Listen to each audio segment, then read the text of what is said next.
Carlos, you guys have been really good at keeping things in perspective, and I know it's just one night, but what can a night like this that from start to finish you guys seem pretty much in control just do for the group during this stretch? Yeah, it's a sign that we're going to start turning the page here and, turning the tide, if you want to call it. I thought yesterday, even though it was just a couple of innings throughout the whole game, I saw a lot better at-bats and approach, especially from the bottom of the lineup, as I mentioned after the game last night. And then we saw it again today, Soto, obviously, with a huge game. We witnessed greatness today, or his history here. But I thought, that inning where we put together a really good rally, there was a lot of good at-bats up and down the lineup. You go with McNeil going the other way, Marte with the sac fly, not only getting the guy in, but getting the guy over. So Mauricio, Beatty with the infield in, Nim with 2 outs. Like, that's what we're capable of. And we haven't seen that during this stretch. And it happens. It's good to see the guys continue to fight, continue to grind, and trying to find ways to get through this stretch. We were able to do it today, from both sides pretty much, and it was good to shake hands after the game. So you talk about witnessing history with Soto, first met ever with a calendar month of 10 home runs, 20 walks, and 20 runs scored. While you guys have always talked about, hey, it's been Juan Soto throughout, what has been particularly unique about this month and what he's been able to put together? I think the unique, just watching him go about his business day in and day out, how steady he is with his personality, The same guy that we saw early in the year when he seemed like the world was coming to an end because of Juan Soto wasn't hitting, and is the same guy that we're seeing right now. So back then, he didn't get too low. Right now, he's not too high. Like that, for me and for all of us, is pretty impressive, that to see that type of consistency. And, through a stretch where we're not winning games, and it's hard for us.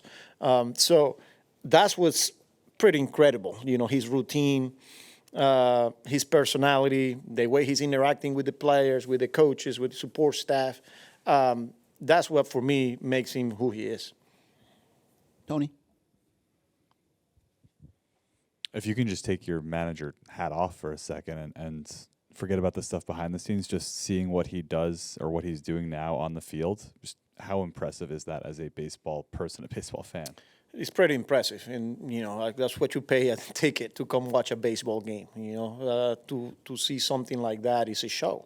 You pay to watch this guy get up to the plate and put together a big league at bat.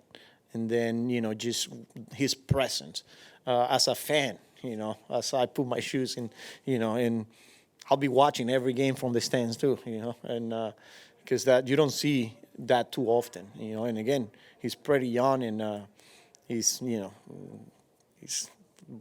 pretty good future ahead of him. Dan? McNeil was just for the score, or was there anything going on with him physically, taking him out of the game? I just wanted Tyrone in there, even though Jeff made a hell of a play. The first inning, I'm putting someone, for this defensive replacement. Yeah, I think it was just more getting Tyrone in there. What does it say about Jeff that he's not a regular center fielder and he can still make a play like that? Yeah, gamer. A guy that is capable of playing multiple positions, and you feel good. Regardless of where he's playing, whether it's at second base, anywhere in the outfield, pretty much anywhere in the infield, even though he hasn't got much reps on the left side of the infield. But, he's never going to say no. I keep checking on, hey, you good for center, you good for sec. I'm good, So, and for him to just, the timing, he's not used to, even though he's got more reps lately here at center field. But for him to just get into the warning track, having the awareness where the wall was, and just the timing for the jump, not an easy play. And, it was a great one there. Second row.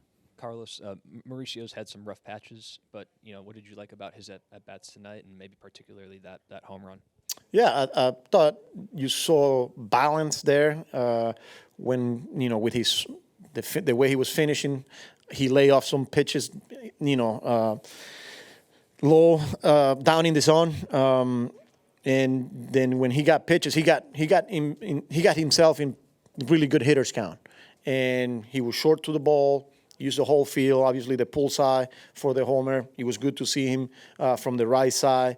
But overall, better swing decisions, and I think he was more under control and, with balance there.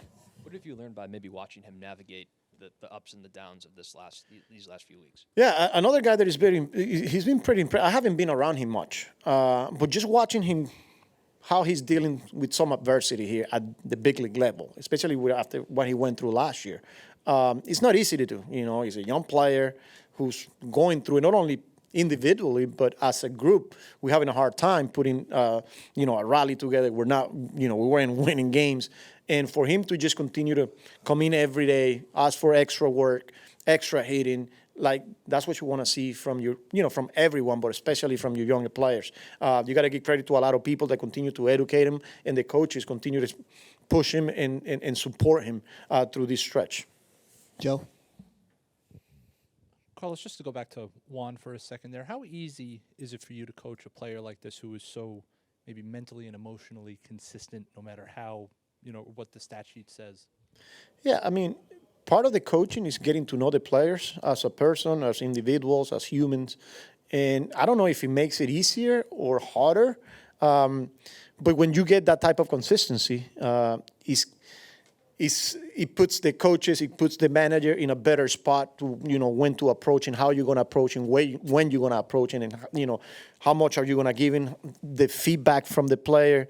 But knowing and understanding that you're going to get the same guy regardless of the outcome of the result that, he's getting or we're getting as a team. And that, for me, that's special. In the back? Yes. How do you feel about Pintaro and his big league start and his future with the ball club? Yeah, I mean, look, he got 2 outs there, gave up 2. But, look, I said it before the game started today. Pretty cool story here, that teaches a lot of things in life for a lot of people out there that, guy that never got drafted, went and played independent ball, and finally got a look by someone, So you got to give credit to our scouting department that somebody was watching him playing independent ball and gave him an opportunity. And for him to just fly through the minors, and here he is at the big league level, that says a lot about the kid, about, the stuff, about what he's going through, he went through, and he's gonna be a part of this group that, he's going to continue to help us win baseball games here today, in the future. Daniel? Carlos, hoy los muchachos se vieron mejor en el plato y seleccionando mejores picheos. ¿A qué tú piensas que se debe? Sí, yo creo que hicimos un buen ajuste. Hoy vimos otra vez señales de lo que somos capaces nosotros de hacer como ofensiva cuando tienes del 1 al 9, controlando la zona de strike, tomando buenas decisiones en el home, buenos swings con convicción y pudimos pues ejecutar las situaciones con corredores en base. Buenos turnos pues desde McNeil, Marté, Mauricio tuvo una gran noche, Brett Beatty, y bueno, sin nombrar pues la noche especial donde estamos, donde vivimos historia, presenciamos historia con los 2 jonrones de Juan Soto, un pelotero especial, y para nosotros poder ganar en el día de hoy pues satisfactorio. Andrew? Just what did you make of Clay Holmes tonight? Yeah, I thought the first time through he got ahead, but he had a hard time putting hitters away, and they made him work. And then as the game went, he was, in and out. There's the strike zone. He kept making pitches, but they made him work. 96 pitches, I think he was in 5 innings. Was able to fight through it, and for him to go 5 there when they made him work, I thought it was good. Also nice to see the bullpen bounce back. Yeah, it was good for Waddell to come in there, get the lefties, got a ground ball, got the double play. The way Budo and Stanek, we were able to add on offensively. And then, Pintaro making his first appearance in the big leagues, getting 2 outs. And we had to use Edwin there, but easy work, got the ground ball, and got the job done.